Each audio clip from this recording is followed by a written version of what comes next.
welcome to Book 101 Review. Book 101 is all about the books that I read for the last 40 years. And today I have my special guest. He's the author of several books, and one of his latest book, Awkward Awakening, Finding Your Way Home, Angel and Training Series, none other than Mr. Scott Guerin. Welcome, Mr. Scott. I'm Book 101 Review, and can you please introduce more about yourself that I miss? Sure. Thank you, Daniel, for having me. And I have been a spiritual seeker my whole life. I pursued spirituality through a lot of different Protestant denominations. And then in my mid 20s, left that just because it wasn't working for me. And I just pursued a direct connection with God, with spirit, mainly through meditation. But at the same time, I did a deep dive into psychology, studying human development with a emphasis on spiritual development because I was so fascinated with the concept and drawn, to have that connection. And through that journey, I wrote a few books about that. My first book was A Spiritual Journey, and it just kind of documented my thoughts and education and feelings I had coming out of organized religion and kind of grasping and looking for God and spirit, on my own and to develop that internal connection. And then I developed a book, co-wrote a book with an intuitive psychic called Looking for Angels, which got a little bit more specifically in the unseen world of the angelic realm and the spirit world. And it was just a wonderful experience. And that developed uh, my a robust relationship with my spirit team. And I shared all that in that book. But outside of that, the next kind of step with that was that I realized that there's something going on in the world today, and I asked, what's happening and where are we headed? And I got very clear direction, not only intuitively and internally, but just my research mind and work. I just dug into that. And there's so many pointers and evidence that humanity is at a critical stage in our development. And it's going to be a two-part uh, awakening. The first part is that we're going to understand who we are, who we really are in terms of multi-dimensional beings. That this three-dimensional world is it is just that. It's just three dimensions. There's many out there, and that we're all connected, not only to one another, but to the divine, to the source, to the all that is. And once we get that, once the world world's vibrations shift enough to understand that, that's when our galactic neighbors, other civilizations and other planets, have been waiting for us to get that to that point.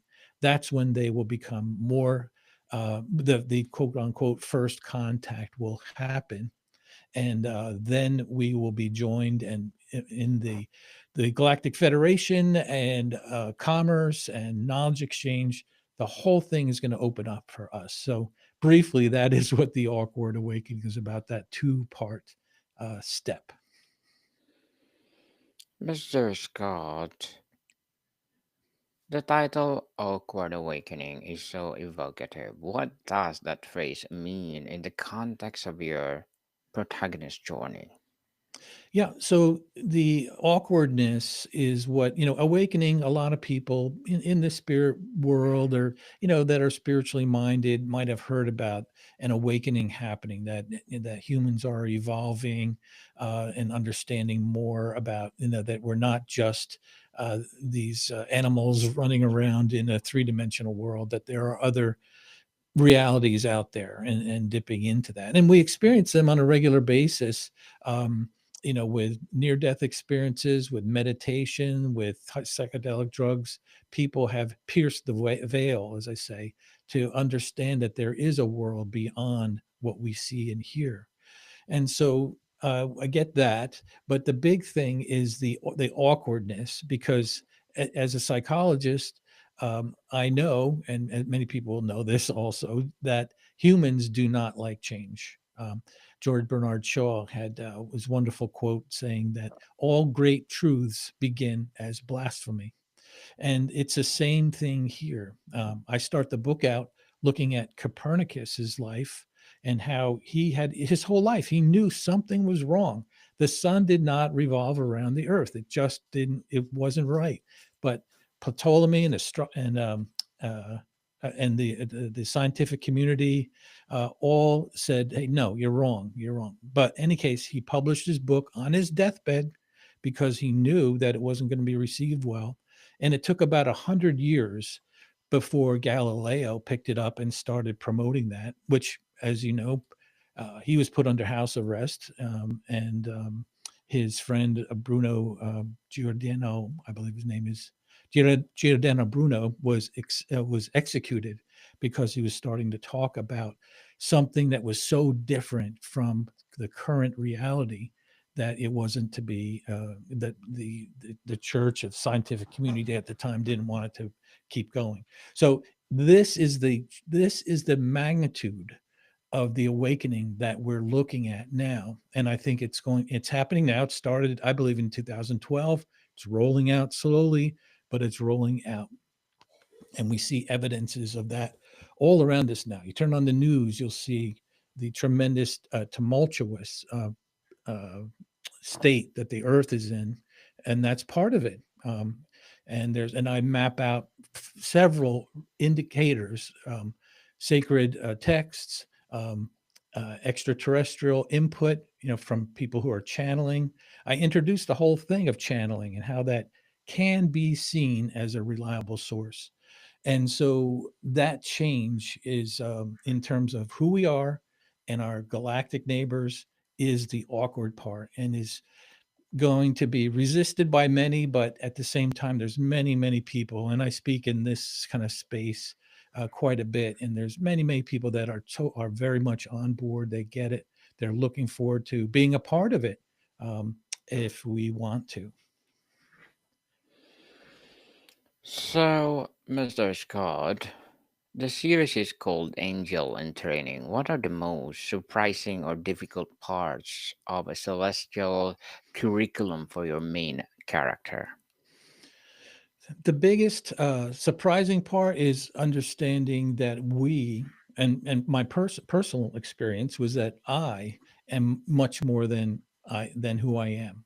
I grew up in the church, and I was told, and religions change, vary on this, but the Protestant religions that I went to said that you were born you were born no good, you were born a sinner, you were born a worm, you need to be saved because God made you imperfect and He needs to save you, and that never really made sense to me.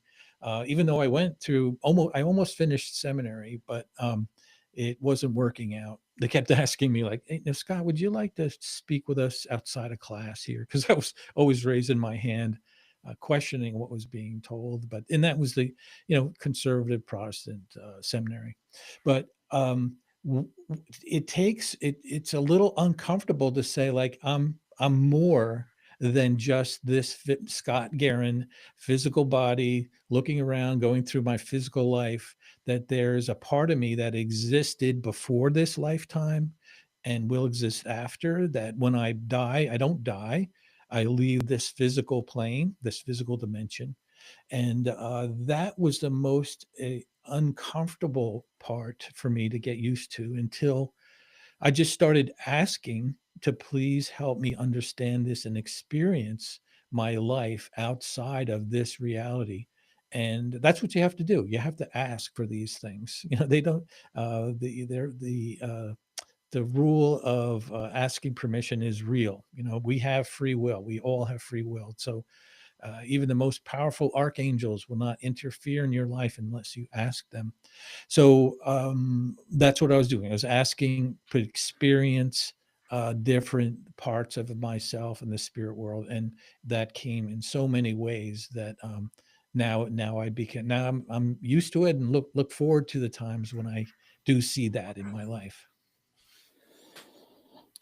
Mr. Scott, tell us, the idea of finding your way home suggests a character who is lost, both literally or metaphorically. Without spoilers, what is the most profound way your protagonist feels lost at the start?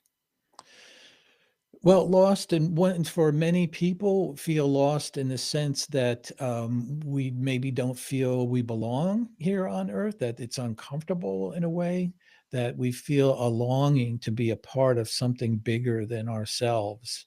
And for many people, we find that in church and religion, and that's great. But for many others of us, we had a yearning for that connection of something bigger, of something, a part, something that we're a part of, but we're not connecting with, and that is my. I'll give the spoiler that that finding your way home is is experiencing and knowing that you are a part of everything, of source, of God, and that we are all connected. Einstein said all points in space and time are connected. Erwin Schrödinger said the number of minds in the universe is one. So science is even coming up with this, and pulling on the strings of the idea of consciousness and being of one consciousness. And so this separation that we feel and are steeped in our physical world right now, for those who don't know anything else and haven't experienced it like myself, we feel disconnected with everything, even though we have close relationships and love relationships with people. We are still in an environment that emphasizes separation, and finding our way home is to make that connection with everything. um, and that's the meaning of that, finding your way home.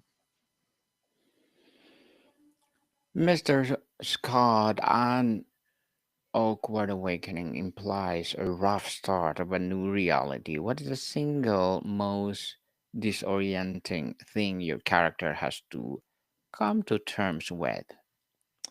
Well, in several traditions and predictions, the time that we're in, and uh, it's the assumption and the agreement of many that we are coming out of a age of dormant, of winter, in a sense, where power and money and greed and hate is very prevalent, and that we're coming out of it in terms of the Mayan calendar. It didn't stop in 2012. It reset, and the resetting of that Mayan calendar into the 14th back turn is all associated with spiritual awakening, with connectedness, with positivity, as well as the Earth's procession with the yugas coming out of the Kali Yuga, which is the second yuga in the Hindu tradition of the yugas. Um, Coming out of that yuga into the third yuga is characterized by chaos, by exposure of evil, by evacuating of corruption, and going into 14,000 years of a golden age where people will just get it, like, yes, we get this. We are all connected, and if I hurt someone, I'm hurting myself, and if I starve someone, I'm starving myself. So those are the difficult times, is to see this transition, and how rough it is and how hopeless it is at times.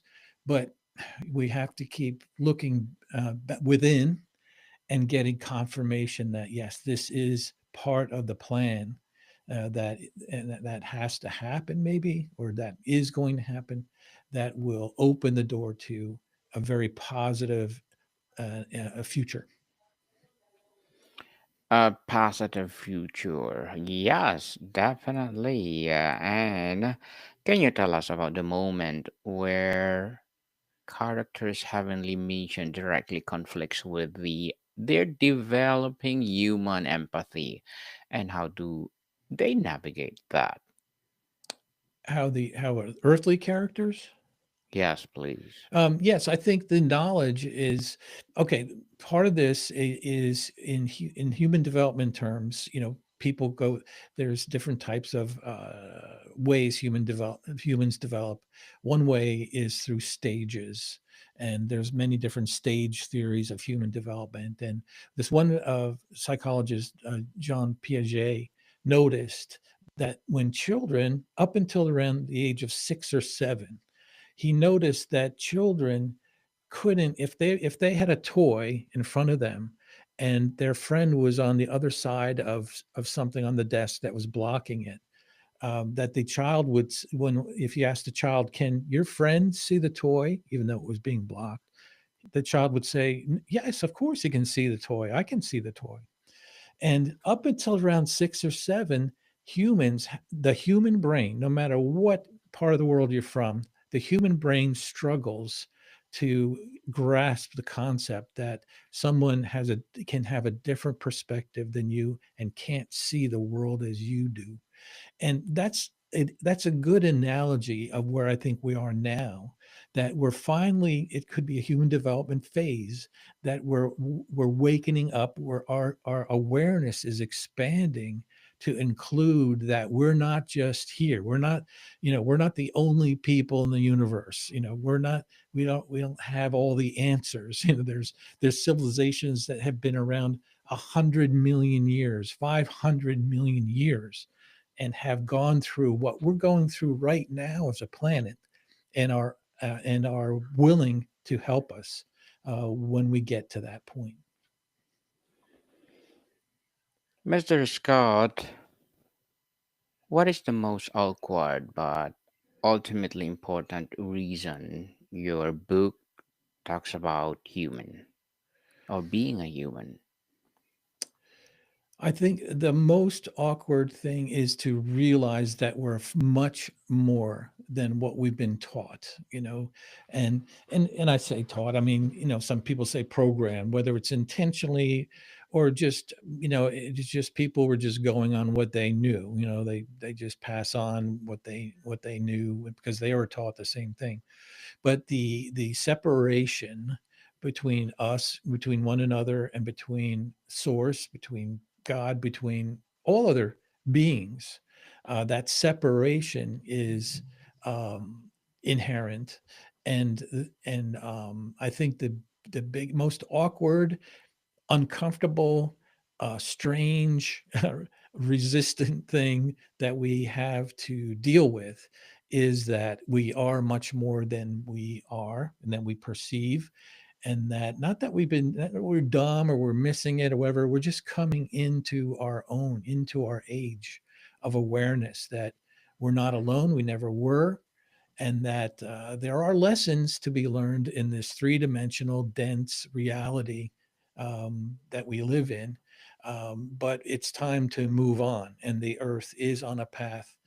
The bulk of humanity on earth is on a path to get that and start acting and managing our populations um, more effectively, more lovingly, less greed, less hate, less power, and more collective natures.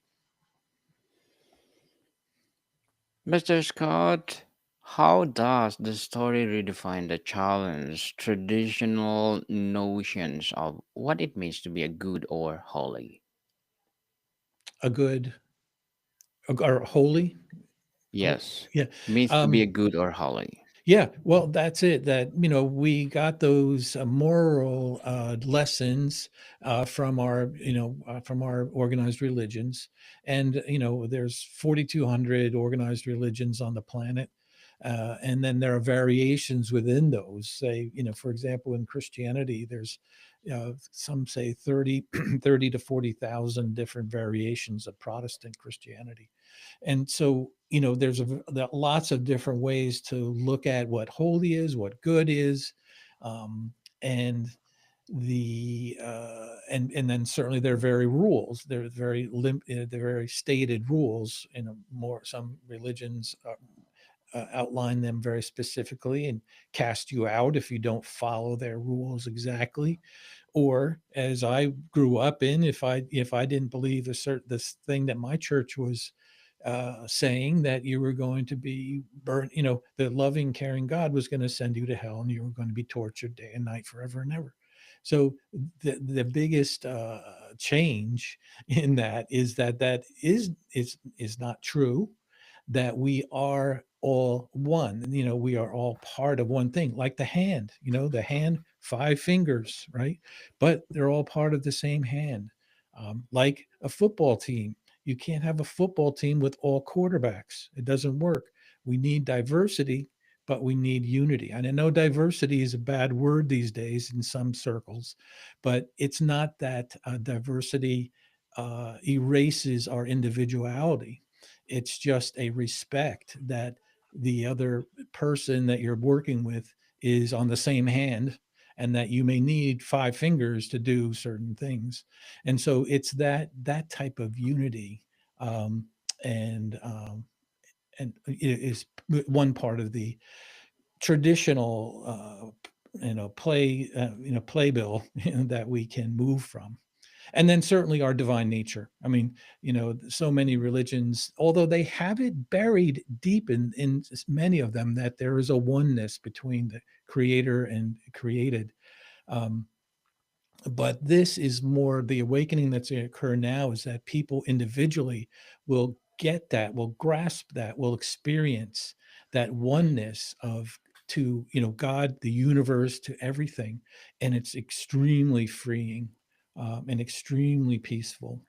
That I live many, many lives, everyone lives many, many lives, and we have a journey of learning to do, and we can spend it whatever way we want. And that we're all headed towards light and love, because not many people like to stay in a negative, environment where they are, causing a lot of pain and hardship.